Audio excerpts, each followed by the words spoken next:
आप देख रहे हैं इंडिया टाउन न्यूज, भारत की बात। नमस्कार, आप देख रहे हैं इंडिया टाउन न्यूज और मैं हूं आपके साथ सुधीर मिश्रा।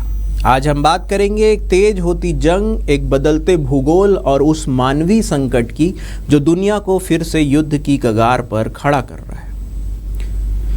इजराइल और ईरान के बीच जारी इस खूनी संघर्ष का 5वां दिन है और अब इसकी आंच भारत तक पहुंचने लगी है।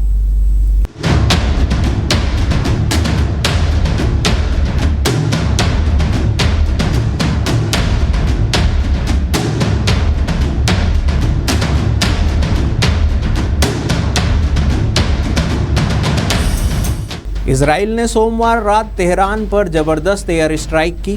जवाब में ईरान ने तेल अवीव और हाइफा पर बमबारी की।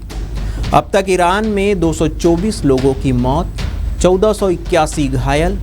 इजराइल में भी 24 मौतें और 600 से ज़्यादा लोग जख्मी हुए। इन हमलों के बाद तेहरान में अफरा तफरी मच गई। सड़कें पलायन कर रहे नागरिकों से जाम हो गई और इसी पलायन की भीड़ में हैं हमारे अपने भारतीय नागरिक।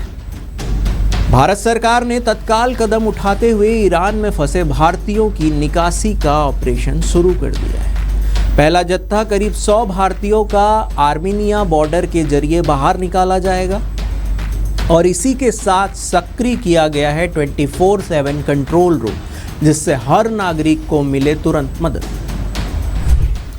आप स्क्रीन पर ये हेल्पलाइन नंबर देखेंगे जिसमें विदेश मंत्रालय नई दिल्ली द्वारा जारी किया गया। तेहरान स्थित भारतीय दूतावास द्वारा भी 24/7 आपातकालीन सहायता नंबर जारी किया गया है, जो स्क्रीन पर आप देख पा रहे हैं। इन नंबरों पर आप देख सकेंगे कि किस तरह कांटेक्ट किया जा सकता है। तेहरान से लगातार आ रही ऐसी तस्वीरें जहां लोग छोटे छोटे बैग लेकर निकल रहे हैं। बच्चों के हाथ में खिलौने नहीं, डर है।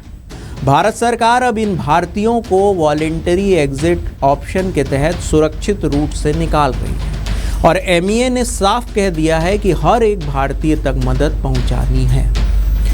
अब बात करते हैं एक और अहम पहलू की, भारत के विदेश व्यापार पर इस युद्ध का संभावित असर। वाणिज्य सचिव सुनील बर्थवाल ने कहा है कि सरकार शिपिंग कंपनियों, कंटेनर ऑपरेटरों और संबंधित संगठनों के साथ इस सप्ताह तक एक हाई लेवल मीटिंग करेगी। निर्यातकों की चिंता है कि हार्मुज जलडमरू मध्य और लाल सागर में जहाज़ों की आवाजाही प्रभावित हो सकती है। सी और एयर कार्गो की दरों में भी भारी बढ़ोतरी हो सकती है। तेल, गैस और खाद्यान्न की सप्लाई में भी देरी होगी। यानी जंग सिर्फ सीमा तक सीमित नहीं है, भारत के बाजार, पेट्रोल पंप और आपकी थाली तक इसका असर पड़ सकता है। भारत ने हर बार अपने नागरिकों को संकट से निकाला है, चाहे यूक्रेन हो, अफगानिस्तान या फिर अब ईरान। लेकिन सवाल ये है कि क्या दुनिया तीसरे विश्व युद्ध की तरफ बढ़ रही है? और अगर बढ़ रही है तो क्या हम तैयार हैं? सोचिए। मैं सुधीर मिश्रा आपसे फिर मिलूंगा एक और सच्ची और ज़रूरी खबर के साथ। तब तक देखते रहिए इंडिया टाउन न्यूज़, भारत की बात। जय हिंद।